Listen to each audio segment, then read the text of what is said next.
say you used protection the whole time?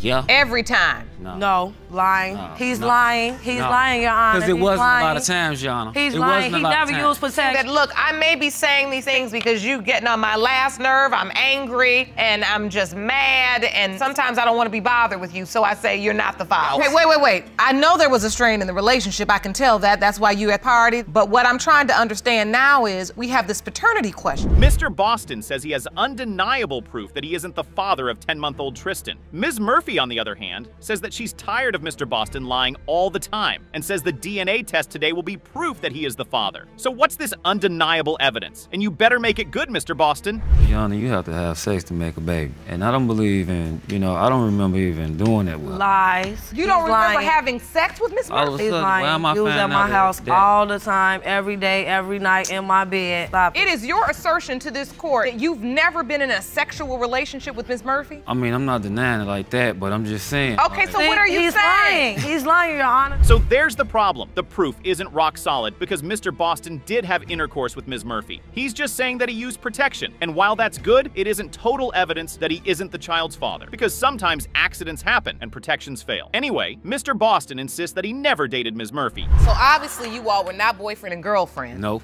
Yes, we were. No, Oh, it was my not. Yes, we were. No, it So was wait, not. now Yes, you we were. Yes, we were. Yes, we No. were. So wait a minute. So, Mr. Boston, you say you weren't in a committed Yes, we were. relationship. No. Yes, we were. She done turned the friendship into a whole marriage. OMG, like, for real, really? No, that ain't how it went. Miss Murphy. Yes, Your Honor. So how long were you in this sexual relationship? 4 months. We've got a live one here. Let's dig a little bit more around those protection claims, shall we? You say you used protection the whole time. Yeah. Every time. No, lying. No, He's no. lying. He's lying, Your Honor. Because it He's wasn't lying. a lot of times, Your Honor. He's It lying. wasn't a He lot of never times. used protection. It was he never not used a lot of protection. times. Never. But it only takes one time to make a baby. Exactly. Exactly. So why would you lead in this courtroom with a statement that says you gotta have sex to make a baby? Yes, you do, and you did. Yes, I did, Your Honor. Oh, so it turns out this great evidence that Mr. Murphy has mostly means nothing, and there's a very real possibility that he's the father of this child? Yikes. He started coming over my house, spending the night, and we had sexual encounters plenty of times, on several occasions, in my bedroom. When I first found out I was pregnant, he was happy. He came over to my house. He's like, oh, I found out you was pregnant. And I was like, yes, I am. I'm 2 months. Your Honor, He rubbed my belly and everything. He was smiling and everything. She was pregnant in the process of me being over a No. family member's house. No. Don't want to end up in paternity court? Try to find out the names of the people you sleep with. It's so easy. Just ask them, hey, what's your name? And they'll probably give you an answer. So even if you do end up in paternity court, you don't make the audience gasp in shock. Say, well, congratulations. Tell her congratulations. Who is the father? So the lady like, she's saying you the father of this child. Oh yeah, so how far along is she? 2 months. You know, I wasn't over your house for long, for a little while. Oh, you're saying so there was a span of time that you didn't go over there at all? Exactly. And you feel like when you found out she was pregnant, when you calculated back, it was during the time that you weren't around? Exactly. Now that evidence is a little bit more convincing. Just a tiny bit more. Talk to her. Yeah, I did go over there talk to her with my friend, So I asked her about this child. She looking at me, she looking all sour in the face. Why? So I'm like, so who's the father of this child? What's going on? She like you. So yeah, at the time, yes, I was a little tipsy, you know what I'm saying? But in my head, yeah, I got another child on the way, I'm gonna see how this work out. So after that little alcohol ran up off me. That ain't no excuse. Mr. Boston actually traveled to Chicago to see Ms. Murphy and her child after they moved. He told her to take a picture while he held Tristan and then asked her to upload the picture on Facebook. That doesn't sound like what someone might do if they thought a child wasn't theirs. Mr. Boston and Tristan. Yes. Mr. Boston, is this you in this picture? Yes, it is. Were you holding the baby just because, or were you taking a picture with your son? I wanted to see what part of me is in this child. But I have to, so long I was patient about the situation, because maybe on down the line as the child get a little older, I will see some part of me in this baby. I still didn't see it. So Mr. Boston has changed his story at least twice now. He first claimed he never slept with Ms. Murphy, got caught in that lie, then claimed he never claimed the child, and has now been caught in that lie. Ms. Murphy says she is certain Mr. Boston is the father because he was the only one she was sleeping with consistently during the window of conception. However, he wasn't the only man she was intimate with during that period. So why are you convinced that Mr. Boston is the father? Because for the period of time when I found out I was pregnant, the time adds up. He was the only man that I was No, I was not. He was the only man that I was with. You was intimate with other guys way before. No, I was just intimate with one person. Too many after guys him. that I already after knew him, out there was telling me her name. After him, I was how you know intimate her? with one How you guy. know her? How you know her? Too many guys. And the other man is Mr. Gregory, who claims he had intercourse with Ms. Murphy during the conception period, but never dated her. Had a message on Facebook that she was potentially pregnant by you and you deleted her? Blocked it. He blocked me. He actually blocked me, Your Honor, because he had went back home to his girlfriend and he thought that I was gonna break up a happy home, which it wasn't nothing like that because I don't want to break up no happy home. This is about my son. But you just testified in court just a minute ago that when you calculated up the time during the 4-month span, it was only Mr. It added up to Mr. Boston. Well, let's hope that's the truth, because it's going to be a really awkward journey back home if none of these men turns out to be the father of Tristan. Let's see what the DNA test has to say. Mr. Gregory, you are not his father. Mr. Boston, you are not the father. Ms. Murphy, do you know who this child's father is? Thank you for the truth. Because you can't get anywhere till you tell the truth. As you come of age and get older, you're gonna learn that sometimes you just gotta put your big girl panties on and you got to tell the truth. Mr. Norris says he's always known that Johnny Jr. isn't his son. However, Ms. Norris, his wife, claims that this is a lie and that her son Johnny belongs to Mr. Norris. Johnny Jr. himself is 30 years old, so this is a pretty old case. When she became pregnant, I myself, I thought it'd be the right thing to do as far as marrying her. I was kind of forced into it due to the circumstances. But I loved her at the time, Your Honor. I don't deny that. Yes, ma'am. It wasn't forced. And as he said, we were in love. I know that I was head over heels with him. And after having our son, we was married. This looks like a fairly happy marriage. So what's going on? Well, it seems Mr. Norris was privy to some information that changed his mind. He says that the boy's grandmother, who is his wife's mother, told him that Johnny Jr. wasn't his. She'd go out from time to time for a couple of days consecutive, and in the same breath, I was a young man. I was about 20 years old at the time, and I felt like she was sleeping around on me with her ex. And that her ex is the name that her mom used when she said that I wasn't his father. Ms. Norris says that is a complete lie and that she was completely in love with Mr. Norris. She also drops a bombshell by saying that she and her son haven't seen Mr. Norris since her son's 8th birthday. What happened was, prior to his birthday, her and I wasn't getting along. There wasn't no need me hanging around. And like I said, she had been gone. You know, she'd be gone from time to time. So I was basically just there, you know, him and I. But Your Honor, he was the cheater. So okay, he was I the moved cheater. to Seattle. So you said she was cheating, she says you were cheating. Yes, he was the cheater. But why do you pick his 8th birthday to leave? Mr. Norris admits that he moved and says he did it to get away from the entire family because he was completely done. That's a really horrible thing to do. However, he makes it clear that Johnny Jr. wasn't the reason he left, but his wife, and that's because they weren't getting along. That probably makes it all better, doesn't it? He wasn't my son. When she said he wasn't my son, he never... that put a dagger in my heart because I was a young man and I felt like, you know, this is my first kid and he's a boy, so I was excited. And I mean, for her mom to say that out of anger, that's pretty deep, I think. Why would she say something like that? She was angry with him because the way he was treating me. Ms. Norris says she has no control over what her mother says, so that cannot be a basis for Mr. Norris's paternity doubt. The fact that she also said it out of anger means that the doubt isn't running on a lot of decent evidence. Mr. Norris then says the fact that Ms. Norris didn't come looking after him for child support proves that she knows he isn't the father. Incredible logic there, Mr. Norris. True enough, I left. But the thing of it is, her being a mother, you think that she'd look for me, you know, for child support, come after me for child support or something. She never even did that. I was hurt. And he's 30 years old, 31 years old. I was hurt, I was alone, and he was gone. Why didn't you say where you were going? You didn't have to deal with me anymore, but that's your child, your son. Ms. Norris only started to search for Mr. Norris 6 years before the paternity case, and she found him through a family friend online. Then she found out that he had remarried and started talking to his wife, Beverly, who for some reason took Ms. Norris's side. Communicate. That's so ironic. You know, and we get along. You know, women tend to take sides with one another anyway. They get on Facebook. No, I don't go on Facebook. I don't go on Facebook, Your Honor, that often. And I speak with her on the phone. And stuff like that. On the phone. Mr. Norris? Really, I mean, right now, He's the trip. she don't know who Beverly is. When Ms. Beverly found out that her husband might have a son from his previous marriage, she went digging around and discovered that he hadn't even divorced Ms. Norris when he got married again. But you had no idea he was still someone else's husband. And because I had no idea I was somebody else's husband. come on, would you get off of that lie? Like I said, it was a shotgun wedding to me. It was still a wedding, Mr. Norris. I mean, look, was it some part of you that thought that this wasn't real because it was her parents? I just didn't think it was real.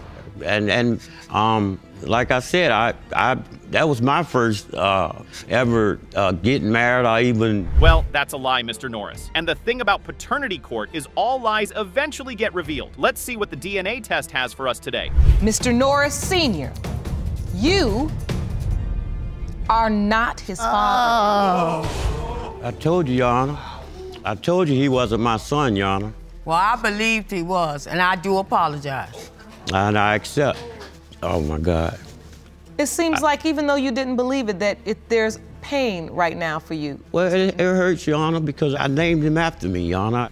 This is Ms. Manning's second time in paternity court. She previously appeared in court with another man claiming to be her daughter's father. That man turned out not to be the father, and now Mr. Haynes claims that he is actually Zoe's dad. He's quite sure about this and believes the DNA test will prove him right. Ms. Manning, on the other hand, says she's certain that Mr. Haynes isn't Zoe's dad. I know Zoe's my child. Miss Manning is keeping her from me because she has another gentleman in the picture, and that's why I came to you for the answers. So you are convinced, Yes. beyond a shadow of a doubt, that Zoe is your daughter? Yes. Seems like Ms. Manning finds this quite funny. Anyway, how can Mr. Haynes here be so sure that he's Zoe's dad? There has got to be some airtight logic, right? Because you'd ordinarily believe paternity claims made by women over the ones made by a man. And so why? Miss Manning sent me a picture, and I thought it was my son at first. It was actually Zoe, and so I took a picture of my son and her, and I compared it, and that's when I thought she was my child. Ms. Manning, you are convinced Mr. Haynes is not Zoe's biological father. Yes, Your Honor. And why do you feel you know that for certain? Okay, it's not a bad reason, but it's not the greatest either. Mr. Haynes here could just be confused, or Zoe and his son could coincidentally look alike. That cannot be the only reason, right? Anyway, Ms. Manning is 1000% certain Zoe doesn't belong to Mr. Haynes. Zoe was conceived at the end of October, and we had already broken up. And so this picture here is a picture of Zoe. Yes, Your Honor. You sent that picture to Mr. Haynes? Yes. So why would you send a picture of her at all if you know for certain he's not her biological father? Why even send a picture? I've never even told him that he wasn't the father. I just told him there was a possibility he was the father. Well, Ms. Mannings, if you don't want someone to think he's the father of your child, you probably shouldn't tell them that they are the father of your child. How did these two even meet? First met when I was getting a tattoo, and it was at her residence, and we only dated for a short period of time until she ended the relationship. So I ended up moving on and got with my ex now, my son's mom. Was it a committed relationship when you dated, or were you dating other people? It was a committed relationship. Was it a my committed standards. relationship, Ms. Manning? Yes, Your Honor. Oh, okay, and we know not to trust Ms. Manning because she's once lied by her own admission by telling Mr. Haynes that he could be the father of her child. Mr. Haynes says he knows when they broke up down to the very date because it happened on the day a friend gave birth, and they were both at the hospital for it. When did you find out you were pregnant, Ms. Manning? In December. In December. And so when you found out you were pregnant, you say now that you informed Mr. Haynes he was a possibility? I didn't inform him he's a possibility until she was like 9 months old. Oh, so you had the baby, and Mr. Haynes never knew? And you had the baby all the way till she was 9 months old? Yes, Your Honor. Ms. Manning said that the only reason she sent the photo that Mr. Haynes now uses as evidence is because Mr. Haynes asked, not because she thought he was the father, but Mr. Haynes here says he never asked. For some reason, the story here just doesn't add up. How did this happen? I reached out to him. And what did you say? I had a baby, and it's a possibility she's yours. Okay, and so he said, send me a picture, and that's what you sent.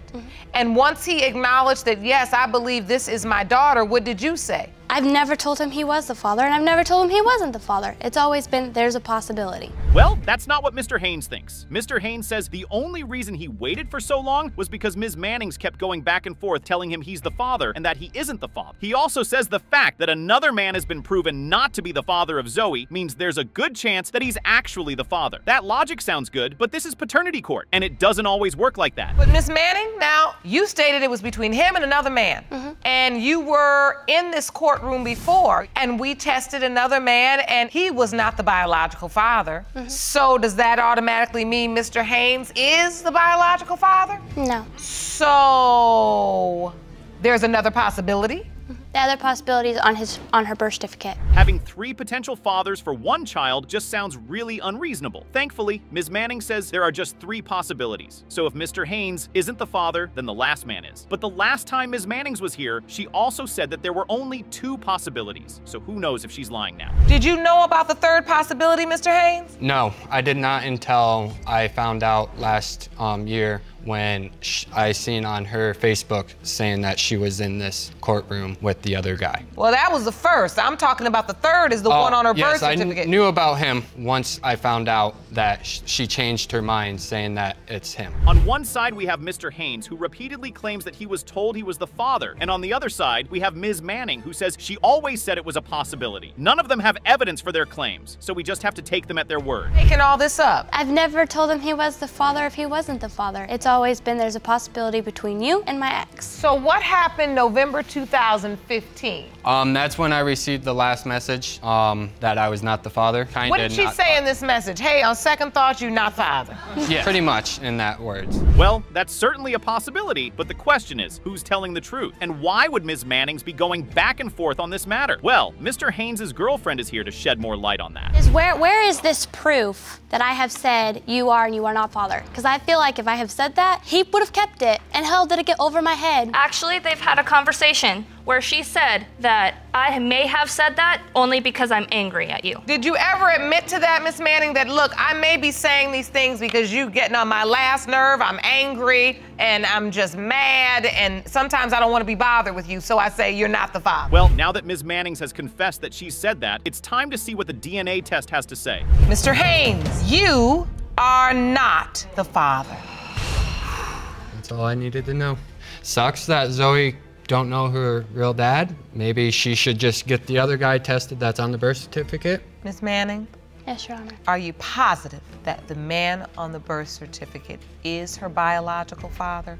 Are you sure there are no other options? No, We've come this far. Miss Martin here says she made a huge mistake around the time she conceived her daughter, Royal Blue. She says that this mistake threatens to wreck her relationship with her fiancé, Mr. Pinner. Mr. Pinner says he loves Royal Blue and hopes that she is his daughter, but if the tests say he is not, he will cancel his engagement to Ms. Martin and leave her alone. So there is a lot at stake here. Well, at this point, me and Romeo have no relationship because of the paternity of our daughter. I made one mistake back in the past that he knew about, and now he's claiming that he knows nothing about it. The relationship is in turmoil. Yes, he completely moved out of the bedroom. Like, he lives in my living room. Mr. Pinner already has a feet out of the door. He now lives in the living room, and the next step is to move out of the house completely. But he says it is not really about the mistake, but about the lies she keeps on telling. She let me know right away, but it was a month later after she found out that she was pregnant. No, that's true. You know, when you feel like that is no trust, why would I fake it and just, you know, be laying in the bed with somebody that's already lied to me, then I'd be dishonest to the relationship. But you were laying in there before. You were dishonest with me in the beginning, and you're dishonest with me now.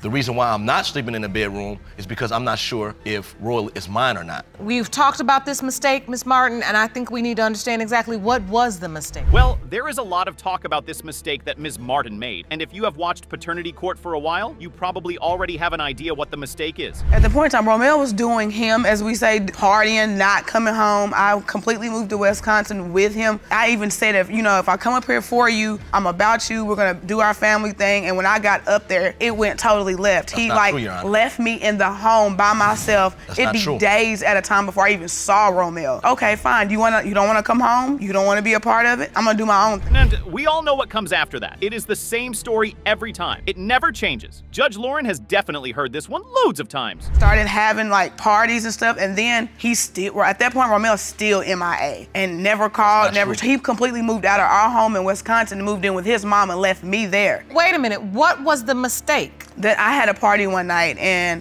I had sex with another person, which, Your Honor, I did. The very next morning, I did confide in Romeo. I told him That's not true. So here is what we have. On one side, we have Ms. Martin, who admits that she made a mistake and says that she told Mr. Pinner about the mistake. And on the other side, we have Mr. Pinner, who says, well, that never happened and that he was never told about this mistake. After she found out that she was pregnant a month later, she said, well, I have something to tell you. What? I had sex with somebody, I had a party, and and I woke up, I know I don't know if I had unprotected sex or not. And I don't really know who the guy was. And I asked her, I said, who do you have sex with? Blank man? No, you know, because how do you not know who you slept with? That's just, to me, I told you it was drinking and everything that's involved, but you're... So that is another dynamic. Ms. Martin has no idea who she slept with. If it turns out that Royal Blue does not belong to Mr. Pinner, Ms. Martin would basically have no idea who the father of her child is. There are some crazy situations we see in paternity court, but this one is insane. We can only hope that the child belongs to Mr. Pinner because every child deserves to know their father. Anyway, Ms. Martin denies that she did not tell Mr. Pinner about this. To this day, I don't even know the person's name. I didn't wait a month. I told you the next day. I was honest from the jump. So, Ms. Martin, did you tell him the truth? No, she didn't. Yes, Your Honor. The day after. The day What after. did you say? I told him that, I said, Romeo, last night, I ended up having a party. I know we got heavily intoxicated, and I know as a woman, I know that I did something. I know I did something. Well, Mr. Pinner maintains that this never actually happened. However, he says when he did find out, he agreed to move forward. It's true that I agreed to move forward after finding out that you was so irresponsible to have sex with somebody and not know who it is. But the point is, I told you, you're acting like I waited a month later, and that's not the case. You are lying. The point of the fact is she tells me that I'm not sure did I have sex with you before or after. What are you talking about? I had sex with that guy. No, sir, we had sex 2 days after the fact that I told you. No. Mr. Pinner says that at the time they got separated, he still took care of Ms. Martin and was still paying bills, so she had no right to start sleeping around. Taking care of that household. That still, to me, was my house. I had came there You wasn't living in your house, it was your house. I put everybody out. Okay, wait. I know there was a strain in the relationship. I can tell that. That's why you had party. But what I'm trying to understand now is we have this paternity question. And it's because, Mr. Pinner, you don't know for certain if you are Royal Blue's biological father. Since the mistake/incident happened around when Royal Blue was conceived, Mr. Pinner certainly has reasonable doubts about whether the child belongs to him or not. Well, the only thing that can resolve this case is the DNA test result. Mr. Pinner, you are the father. I'm so sorry. From the bottom of my heart, I'm so sorry. This has been so hard. I'm sorry. This has been so hard. I apologize. Ooh, it's been hard. I'm sorry. I'm sorry. I just Can I give her a hug, Your Honor? forward. Absolutely, if it's okay. Yes, ma'am. I love you. Love you. Can I move my stuff back in the room now? I guess so.